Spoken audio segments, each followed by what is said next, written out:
Hello there, follower. Today we'll discover about the most fascinating and rare gems of human knowledge. We learn and in the process, we have fun.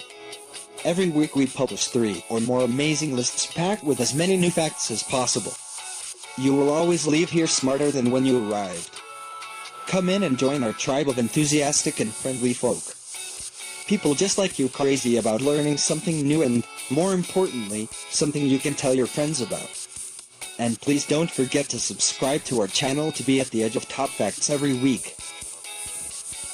Now we present Top 10 Creepy Facts about Facebook. A daily stampede of 1.2 billion users makes Facebook the world's biggest social media platform. This massive landscape comes with the usual creepy users. If they had a super bizarre king, it would be Facebook itself. Recent investigations found that the company has information on people not using the platform, and that violence is used to keep Facebook interesting.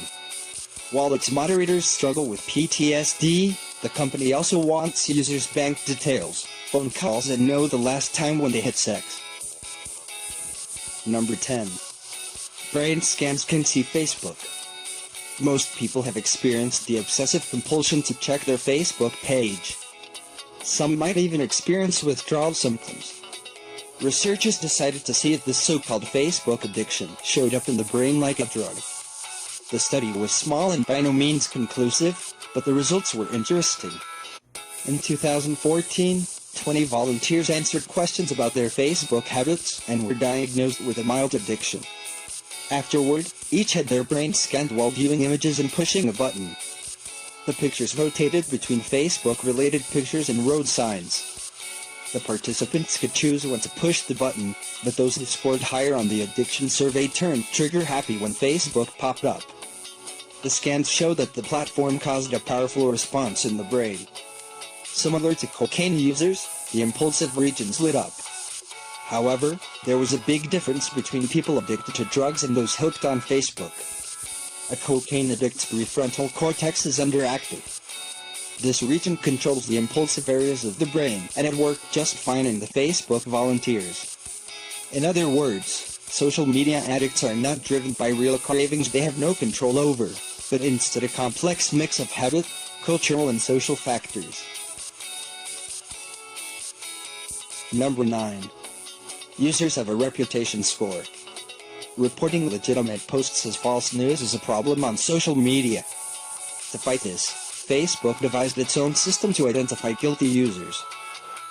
Based on what content they flag, for what reason and how many times a user pushes that button determines a person's trustworthiness. For some reason, this score only runs on a scale from 0 to 1. The system took a year to design before being implemented in 2018. The main purpose is to find the trolls and bullies. Many people maliciously report content as violations just to get a thrill. Others genuinely disagree with the material, but because of personal preference, and not because the post is inherently wrong. The score is not an all-powerful fly swatter. This is merely one tool, used in conjunction with thousands of behavioral clues mined by Facebook to separate the genuine flags from the false. While this is clearly a great idea, the process that ultimately gives a user a score remains mysterious. Even more so, how these scores are being used. Number 8. Shadow profiles. Mark Zuckerberg, chief executive and founder of Facebook, appeared in front of Congress in 2018. During the proceedings, he answered tough questions about user privacy. In addition, he was grilled about shadow profiles collecting data on people who were not even using Facebook. Despite that this issue had been making the rounds for 5 years, Zuckerberg claimed he was not familiar with the term shadow profile. This feature figures out the social circle and contact details of people who avoid Facebook but have friends using the platform. When these friends upload their own phone details, a shadow profile is created for every mobile contact without a Facebook account. Eventually, users with mutual friends give the site a perfect view of their social group. Should somebody with a shadow profile join? Facebook will send them friend suggestions based on their social circle, which, by then, is already known to the company. The idea seems to be a legitimate way that Facebook tries to connect people on the site. Even so, Some people might not appreciate any company using their number, after purloining it from a friend's phone, to create a ghost membership for them. Number 7. Secret transcripts. In 2019, a group of third-party transcriptionists broke their silence. Facebook had hired them to transcribe recordings, most of which were voice conversations between Facebook Messenger users. The work was already strange, considering that some of the files contained vulgar topics and language. Additionally, the social media giant never provided an explanation as to why it needed the countless transcriptions. Smelling a rat, the contractors went public. Facebook had no choice but to admit that users were being secretly taped through their phone microphones, but added that permission was always given. However, this permission was necessary and hidden in the small print for anyone wishing to use voice messaging. When investigators combed through all the policies, they found nothing where users could agree to have their conversations recorded and farmed out to third-party transcriptionists. In other words, Facebook users could not agree even if they wanted to. The company said it ended the project and that the transcription's only purpose was to test Facebook's speech recognizing artificial intelligence. This pedestrian explanation, whether true or not, was an admission that user privacy had been violated. Number 6. Moderators have PTSD. A lot of users ignore Facebook's policy against posting graphic, offensive and illegal content. That is where the moderators come in. Their job is to weed out these posts. In 2019, The Verge published an investigation into their working conditions. The original paper ran 7,500 words and covered an in-depth look at one of Facebook's moderation offices in Arizona. During interviews, moderators claimed that the stress of viewing disturbing material, Facebook's crappy employee rules and low pay created an unhappy environment. Employee strategies apparently included smoking marijuana and having sex, which happened due to trauma bonding. Apart from struggling financially and working under what they described as Facebook's inhumane rules, moderators buckled under a huge load of unsavory posts. These included child abuse and exploitation, racism and graphic violence. Several moderators broke down, developed PTSD symptoms, while others turned paranoid by the repetitive conspiracy theories they reviewed. Number 5. The Brazilian Witch Hunt. In 2014, a tabloid posted a sketch on Facebook. The article claimed that the woman in the picture abducted children and used their organs for witchcraft. A group of people realized that the image showed that by Anglaria de Jesus. As a result, the 33-year-old housewife from Brazil was attacked by a mob. A graphic video showed the unconscious woman having her head smashed into the ground. She was then tied to a bicycle and dragged through the streets while a crowd cheered. The military police cleared Fabian of any crimes related to black magic, organ trafficking, and kidnapping. Several people were also arrested in connection with the mob attack. However, none of this helped the victim. She was so brutalized that 2 days later, she died. Facebook responded by saying the company did nothing wrong and accepted no responsibility for the murder. However, the attack could have been sparked by Facebook's ignorance of Brazil's fear of witchcraft and organ theft. Both are real issues, especially for the poorer communities. Facebook's moderators allowed the post, because it seemed mild, but considering its audience, it was a cultural trigger that ended in tragedy. Number 4. FBI recruits spies on Facebook. In 2019, Business Insider reported that the FBI placed spy ads on Facebook. True enough, according to the platform's ad library, the 3 ads went live on September 11th. Despite the auspicious date and the cloak and dagger theme, the FBI was open about their intent. They were holding the door open for Russian informants. When a person feels like giving Putin the finger, they can click on the image.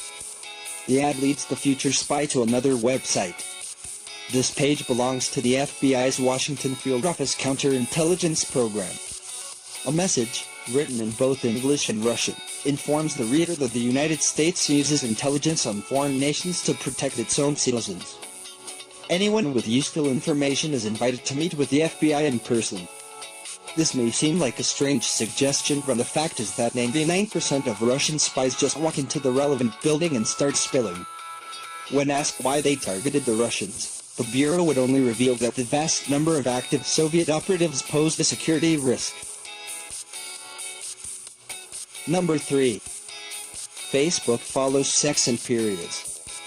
Privacy International is a Britain-based watchdog.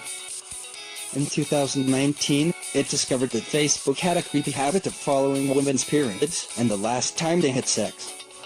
Of course, none of the women involved volunteered the information nor shared anything on social media.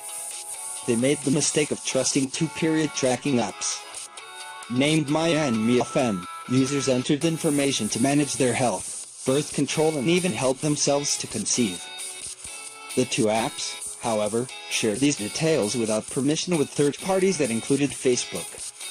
In other words, these third parties knew when the women last had sex or a period, when they were fertile, and what birth control they used. The apps started gathering details the moment the user installed and opened the tracker, before any privacy terms were agreed to. The information was passed on through the Facebook Software Development Kit, a product linked to the platform's advertising network. The unauthorized sharing of intimate details can be life-destroying. Experts are concerned that insurance companies and employers could use the information to discriminate against women by denying them leadership roles and making their premiums extra expensive. Why Facebook likes periods is anyone's guess. Number 2. An attempt to grab bank details. In 2018, Facebook sidled up to a few banks. The company asked them to turn over the financial information of their clients. More specifically, Facebook wanted to eyeball people's account balances and what they purchased with their credit cards. The Wall Street Journal broke the story and named some of the banks that Facebook approached. They included Wells Fargo, JP Morgan Chase, and Citigroup. In return for the financial data, banks would get featured on the Messenger app. This was enticing. Banks face a lot of competition from companies like PayPal. Messenger has over 1 billion users, which is a massive market, and also Facebook's commerce center. Should the app turn users towards using the banks, the latter would get an edge against their competition. Give credit where it is due. Facebook shoved a delicious deal across the negotiation table, but every bank thus far had said, "No, thank you." One bank openly refused out of concern for their clients' privacy, despite promises not to misuse the information. However, Facebook's shoddy track record with privacy does not inspire trust. Least of all the idea that its staff members will eyeball every product or service you just paid for with a credit card. Number 1. Facebook profits from violence. Brenton Tarrant. Facebook. In 2018, a journalist applied for a job as a Facebook moderator. The reporter took the position at a Dublin-based company called CPL Resources. This contractor has worked with Facebook since 2010. The undercover investigator was gathering material for a Channel 4 documentary called Inside Facebook: Secrets of the Social Network.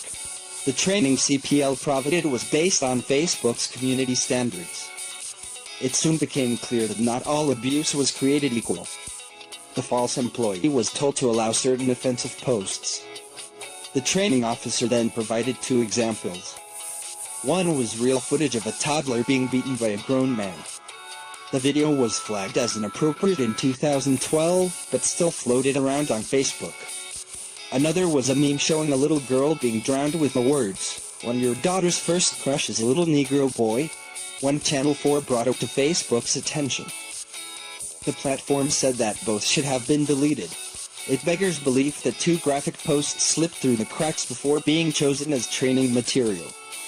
Indeed, as much as Facebook protested that users were not being lured with violence to bolster their numbers and ad revenue, a CPL trainer told the journalist, "If you start censoring too much, then people lose interest in the platform.